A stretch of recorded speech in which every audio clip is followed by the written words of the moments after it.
Thank you, Mr. Chairman, and thank you for being here, Director. I know many in this committee are heartened by your leadership at the Bureau and the progress that we've made, particularly after your predecessor focused on the Bureau of Regulation by enforcement and advisory opinions rather than notice and comment with robust public feedback. Can you explain what the Bureau is doing to permanently rescind some of the harmful rules of the past administration? Well, there's not a lot that we can do on a permanent basis without your help. And so I think that's a really important aspect of the humility that we're trying to bring to the conversation is we need Congress, not unlike what you did with the size of the agency, to come along and restrict our authorities. But we have changed the culture.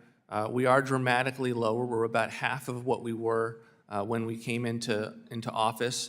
And so we are taking culture seriously so that there is nothing that has to swing back as a seesaw by virtue of it not being done right the first time.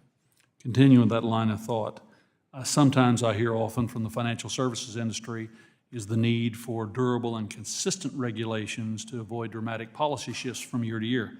Can you describe how the committee could partner with you to support those efforts and ensure progress that your leadership has made is truly lasting? Well, my theme here, I want to fix the problem. I mean, we've put forward two big deregulatory initiatives that we hopefully are the type of things that are so credible, and we believe they are, that they last. There's obviously jump balls within a statutory framework, and where there are those jump balls of discretion, that is where the most danger is. Obviously, we would have concerns with the definition of abusiveness under UDAP. That would be an example where I think that you would want to codify a better definition of it. I think you'd want to codify what is larger participant. I think you'd want to codify what consumer risk that is so significant that the CFPB should extend its authority. And so I would remove those discretionary jump balls as much as possible. Director, on a similar topic, past abuses have made clear the need for increased congressional accountability and oversight over the Bureau's actions. What structural forms would be helpful to ensure that in the future the Bureau stays within its statutory mandate and is not moving beyond congressional intent? I think the biggest thing that you can do is put the agency under the appropriations process. The degree to which it doesn't have to come to Congress and have its budget approved and dispensed to is a massive, massive problem. And I think it's the number one thing that I would point the committee to.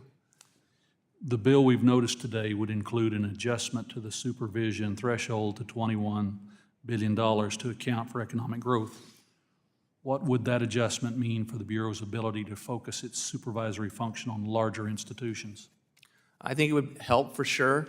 I think it would align with the risk basis of which we endeavor our supervision and enforcement activities. And so I think it's the kind of common sense reform that would hopefully ride on a reform bill. Thank you, Director, for being here, and thank you, Chairman, for having this hearing. And I yield back.